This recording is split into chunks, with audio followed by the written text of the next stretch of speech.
আসসালামু আলাইকুম everyone, welcome to our family trip blog. আমরা রাতে রওনা দিয়েছিলাম কক্সের উদ্দেশ্যে অ্যান্ড এখানে একটা ব্রেক দেয় 20 মিনিটের জন্য খাওয়া দাওয়া করতে। আমরা ওখানে খাওয়া দাওয়া সেরে আবার বাসে এসে ঘুমাই। এক ঘুমে দেখি সকাল হয়ে গেছে। আসলে রাতে আমার ছেলে অনেক দুষ্টামি করছিল, 3টা বেজে গেছিলো ঘুমাইতে, তাই রাতে ঠিকমতো ঘুম হয়েছিল না। হোটেলে চেকিং দেওয়ার পরেই আমরা পাশে একটা বিচ ছিল, ওখানে যাই। তো ওখানে গিয়ে রাতের সব ক্লান্তি দূর হয়ে গেছিল। আসলে সমুদ্র এমন এক জায়গা যেখানে যেই যাবে না কেন তার মন এমনিতেই ভালো হয়ে যাবে।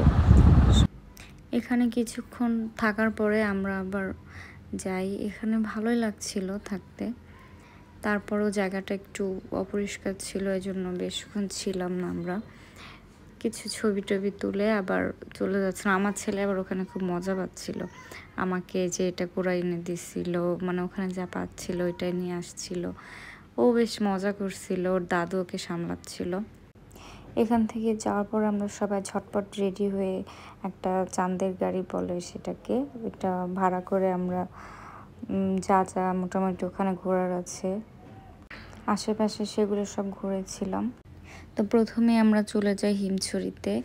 এখানে যাওয়ার পরে এর আগে যখন আসছিলাম তখন যাওয়া হয়েছিল না বলে এবার গেছিলাম, যেহেতু আমরা সপরিবার মিলে এবার যাই। উপরে তখনও কাজ চলছিল, তো আমরা ওঠার পরে মনে হচ্ছিল যে না উঠলে হয়তো ভালো হতো, কারণ মানে প্রচুর গরম পড়ছিল আর অনেক উঁচাতে। ওখানে ওই পাহাড়ে ওঠার পরে খুব এনার্জি লস হয়ে গেছিলো আমাদের। নিচে এই ঝর্ণাটা ছিল, ঝর্ণাটা অনেক সুন্দর। তখন খুব আফসোস লাগছিল যে উপরে না গিয়ে খেলে নিচে এটুকু দেখলে ভালো হতো। দেন আমরা মিনি বান্দরবান যাই। এখানের ভিউটা অনেক সুন্দর ছিল, চারপাশে এরকম সুন্দর সবুজ গাছপালা দিয়ে ঘেরা পাহাড়, মানে অন্যরকম একটা সুন্দর পরিবেশ। ওখানে আমরা আমরা নিয়েছিলাম, আনারসটা বেশি মজা ছিল, মানে অথেন্টিক লাগছিল একদম। ওখান থেকে আমরা আবার এটা আসার পথে চাঁদের গাড়িতে ভালোই লাগছিল। আমি এটা ফার্স্ট টাইম উঠছি, এর আগে ওঠা হয়নি। আমরা এই দিনে অনেক জায়গাতে ঘুরছিলাম, সবাই মিলে গিয়েছিলাম বলে বেশ ভালোই লাগছিল। কিন্তু আমাদের সাথে আরেক আন্টি আঙ্কেলে যাওয়ার কথা ছিল, ওনারা যায়নি। তো ওনারা থাকলে আরও বেশি ভালো লাগতো। দেন আমরা ওখানে রোডের পাশে যে ঝাউবনগুলো থাকে ওখানে নামছিলাম। অ্যান্ড এই যে হ্যামকে আমার শাশুড়ি আমার ছেলেকে দোল দিচ্ছিল, আমি এটার ক্লিপ নিয়েছিলাম। এখান থেকে অনেক সুন্দর লাগছিল সমুদ্রটাকে দেখতে। একদিকে ঝাউবন, আবার আরেকদিকে সমুদ্র, পাহাড়, সব মিলিয়ে অনেক সুন্দর ছিল পরিবেশটা।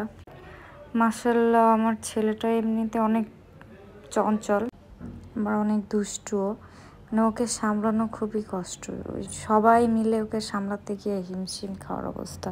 ওখানে অনেক পিচ্চিরা থাকে, ওরা বেশ সুন্দর করে ভিডিও করে দেয়। তো ওদের মতোই আমি একটা ভিডিওর ক্লিপ নেওয়ার ট্রাই করছিলাম, বাট হচ্ছিল না। ওরা যে এত এক্সপার্ট, ফোনের কোন ফাংশনে কে আছে না আছে সব কিছুতে। দেন আমরা ইনানিতে একটা রেস্টুরেন্ট দেখছিলাম, ফাইন ডাইনিং, ওটা মনে হচ্ছিলো ভালোই হবে হয়তো। দেন ওখানে খাওয়া দাওয়া করি। ওখানে ভর্তা আইটেমটা, ডাল, তারপরে হচ্ছে লইট্টা ফ্রাইগুলো বেশ মজা ছিল। কিন্তু আমরা পাহাড়ি যে মুরগিটা নিয়েছিলাম ওইটা একদম ভালো ছিল না খেতে। ওখান থেকে যে এটা উপরের সাইডেও খাওয়া দাওয়া শেষে আমরা একটু উপরের দিকেও গিয়েছিলাম। রেস্টুরেন্টটা এমনি বেশ সুন্দর, ছিমছামের ভিতরে ছিল। নিচ থেকে এরকম সুন্দর ছিল, মানে বাইরের দিকে। এখান থেকে আমরা আবার সোজা যাব একটু মেরিন ড্রাইভ রোড, তারপরে হচ্ছে ওখান থেকে যাব বাটোয়ারটেকে। এই আর কি, আমার ননদের ক্লিপ নিচ্ছিলাম, আবার লজ্জা পাচ্ছিল একটু, কেমন লাগবে না লাগবে, কিন্তু কি সুন্দর লাগছিল। এই রোডটা যে এত সুন্দর, এক সাইডে পাহাড় থাকে, এক সাইডে সমুদ্র দেখা যায়, মাঝের রোড, মানে খুবই সুন্দর একটা পরিবেশ। দেন আমরা পাটোয়ারটেকে পৌঁছায় যাই। যে এখানে পাটোয়ারটেক আমার খুব পছন্দের জায়গা। জোয়ারের টাইমে ঢেউ অনেক জোর, অনেক বড় বড় ঢেউ আসছিল। তো আমার ছেলেকে এর জন্য আমি এক সাইডে এরকম বসায় দিয়েছিলাম।